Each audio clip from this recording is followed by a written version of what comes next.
Thank you for the very kind introduction. So, I'm going to present to you this project, which I've talked about quite a number of times over the years, but never quite at this point. We're in construction, as many of you know, and it's a very interesting phase to look at an architectural project. And so what I thought I would do is reflect back a little bit on the generative ideas, the concepts that led us to this design, but also give you a little bit of a window into the process we've been through and the process of construction that are currently going on. As has been mentioned, this is a project that involves a team of architects, both in Auckland and in Sydney, working together, but it also involves many more people than that. One of the clearest attributes of a public project is that it involves a large team of people. This project, in my experience, has been quite unique for the cohesion, the dedication and enthusiasm of the client team and the consultant team on the whole project. So I thought I'd start with an image of working collectively on a project, because when I present a project like this, it's not my work that I'm presenting to you, but it's the work of the team that's engaged in the debate and the intense activity, often very late at night, that gives rise to a project like this. So I thought I'd begin by talking a little bit about the concept for this building. Given I'm in Auckland, I don't really need to explain much about this site and what a beautiful site it is. That this site that the Mayor has just been talking about, so strategically positioned within the city, and yet also very important relationship to Albert Park. It's quite a unique site for an urban building, one that actually has to make a very strong relationship to the city, as was made with the original building, but also one where there is a very great potential to connect this building into the park and the beautiful landscape of Albert Park. So in thinking about, when you work on a project, so many things are happening at once. It's very difficult to say, well, this is what gave birth to this project, this is the idea that led to this project being the way it is. It's such an overlapped, integrated process. So I tried to identify, I think, 3 key areas that have informed the design of this project. The heritage character of the existing buildings, the natural topography and landscape of Albert Park, and also its urban connections. And to start with, you can't really see much of this now. Of course, it's covered with scaffolding, but indeed this is a very important building for the city. Any city would be very proud to have a public building of this quality and this versatility, and that has served the city very well. And also one that is now about to go into a completely new dimension. So when we first looked at this project, we couldn't help but be inspired by the quality of this late Victorian architecture. This building, interestingly enough, was designed by architects from Melbourne, but it's pretty good nevertheless. It's one of the things about when you're an architect and you work in a city and you produce a building, you look very closely at the city, you try to make a building that belongs to that place. And also, a city can acquire a building, it can bring its own ownership to this building.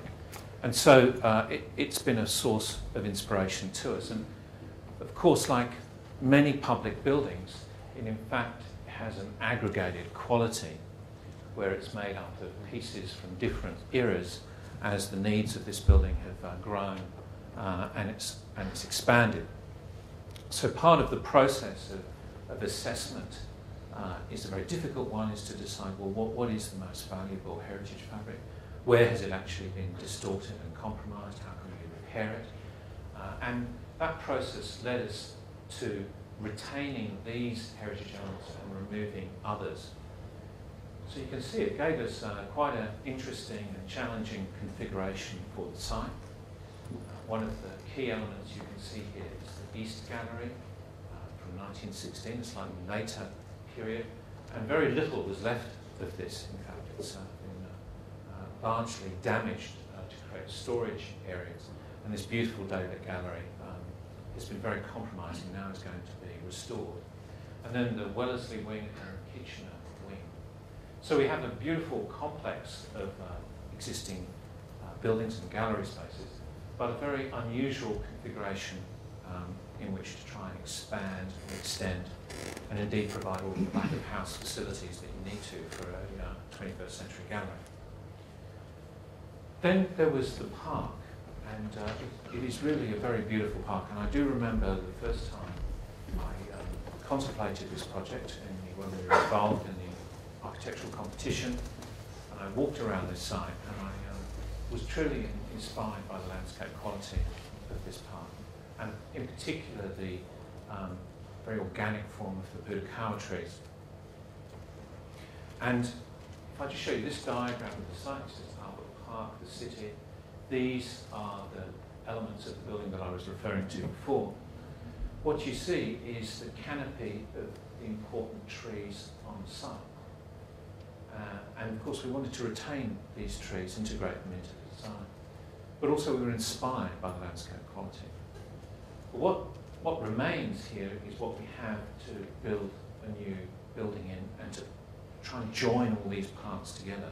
Not only join the heritage building, the East Wing and the Wellesley and Kitchener, but also join with the park and also create a new dimension. So we're not just restoring the past, but we're also putting a vision forward of the values and aspirations of ourselves. So if I just zero in, and I put in some of the major trees here to give you a feel for the limitations of this site and what we were trying to achieve. And what we began doing was developing a scheme that tried to sew these different parts together in a north-south direction that related very much to the geometry of the existing buildings, the East Gallery and Kitchener Street, the space behind, and the slither to the park, and that the geometry wasn't a pure classical geometry or neoclassical geometry, but it was a looser geometry that could relate to the organic form of the parkland. So in 3 dimensions, we positioned these things in space, the canopies of the trees, and we began to develop an idea that we would try and join these elements together using a roof form.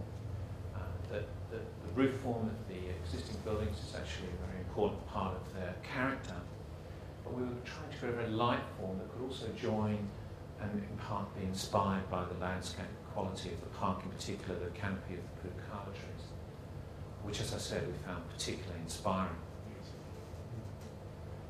So, yeah, I could return to that slide a few more times. So this is one of the early sketches, concept sketches for this project. This is a view from the north, and here we're looking at the topography.